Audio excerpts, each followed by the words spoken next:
Bom, vamos lá, pessoal, voltamos.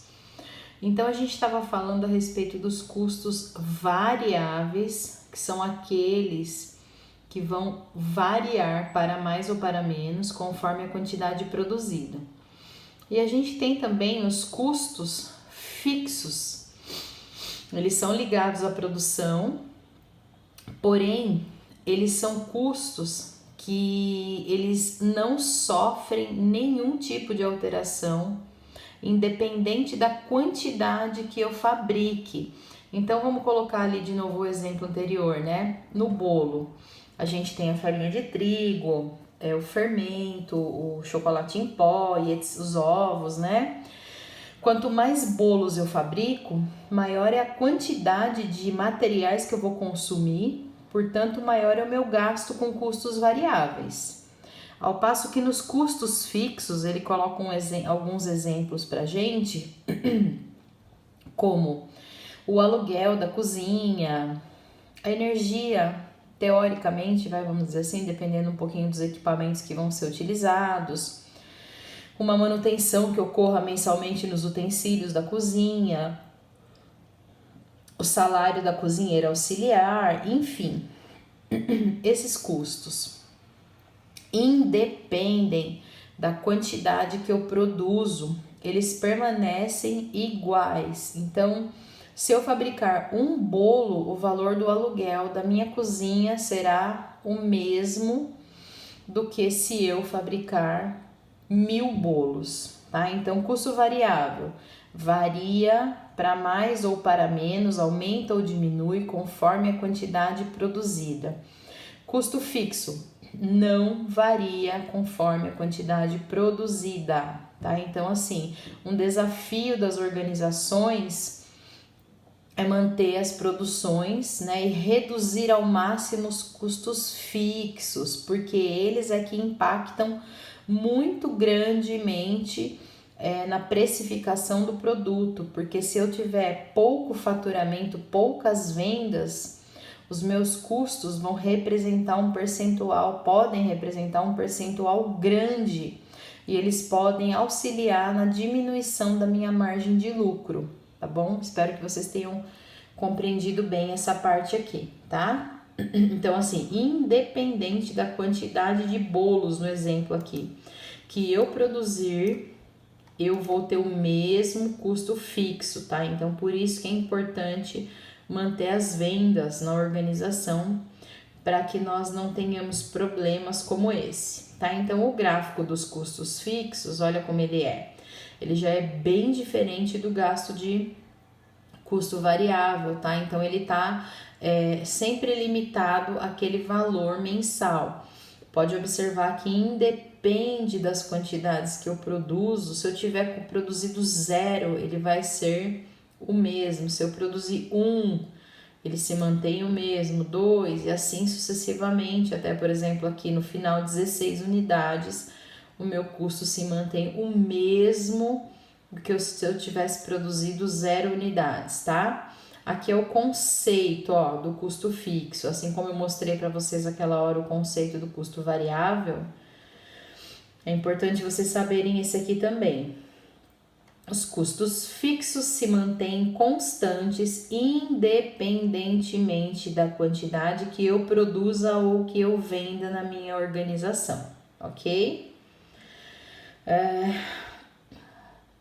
Aí ele coloca aqui um exemplo, né, que ele se dá, só para caso alguém tenha essa dúvida, ele cita esse exemplo, que é quando eu falo em relação a meu limite de capacidade produtiva, né? Então, assim, é claro que eu tenho ali um limite de capacidade produtiva que as minhas máquinas, que a minha linha de produção vai suportar, né? Vai absorver.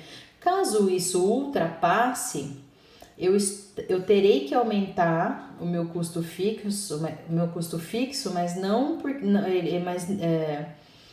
ele não se torna variável porque ele sofre esse aumento. Ele permanece fixo numa nova estrutura, tá? Então, assim, a minha estrutura não suportava mais aquela produção, por isso eu precisei aumentar a minha estrutura e com isso automaticamente aumentar minha capacidade produtiva. Por isso eu vou sair de repente ali do que ele coloca como exemplo, de uma linha de produção de 10.000 maçanetas para uma linha de produção de 20.000. Né? Então aqui não é que houve um aumento no custo fixo, então ele oscila, não, ele não oscila, é que houve uma reestruturação da empresa, tá bom? Da minha capacidade produtiva. Caso alguém tenha essa dúvida, aqui ele já comenta sobre isso, tá?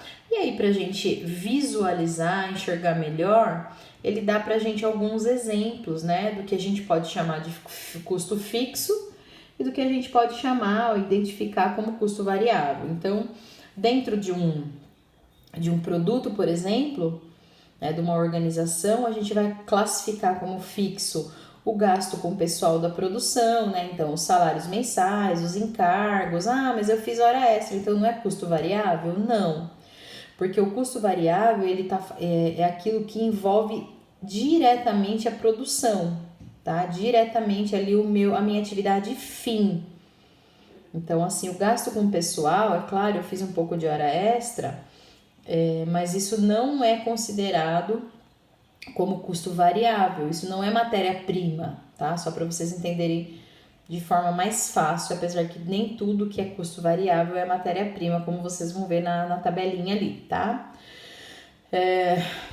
Os gastos do aluguel da fábrica, né? Se eu fabricar 1.000 peças, 2.000 peças, 20.000 peças, o valor do aluguel permanece igual.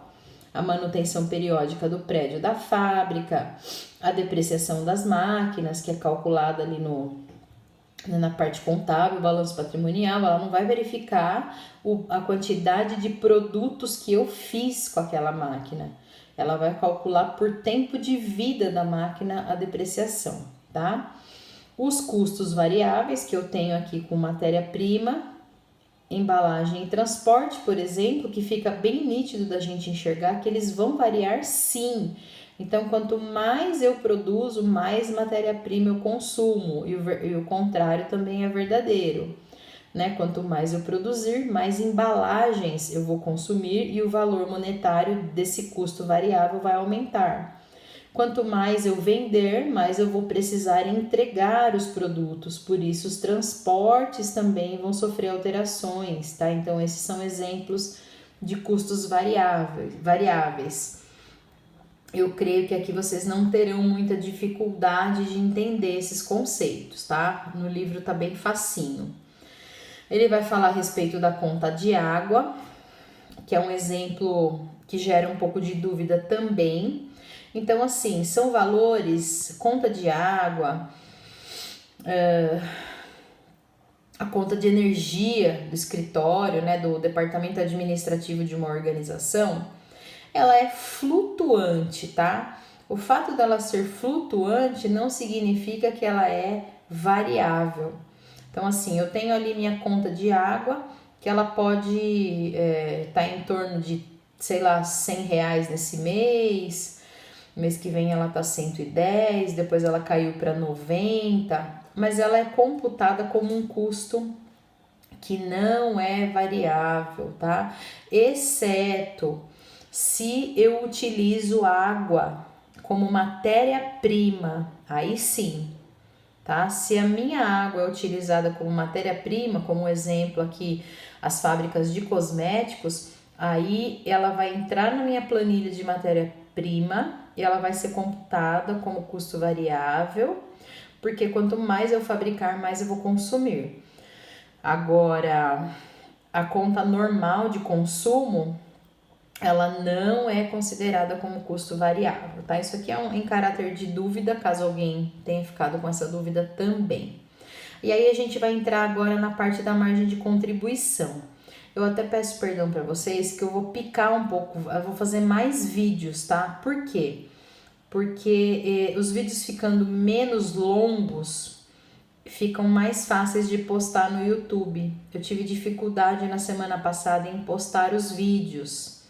Estava demorando muito para carregar, então eu achei melhor fazer vídeos mais curtos, tentar dar uma separadinha aqui por tema. E aí a gente vai quebrando para que fique mais fácil de eu postar, tá? Então eu vou finalizar esse e a gente vai voltar no próximo falando sobre margem de contribuição.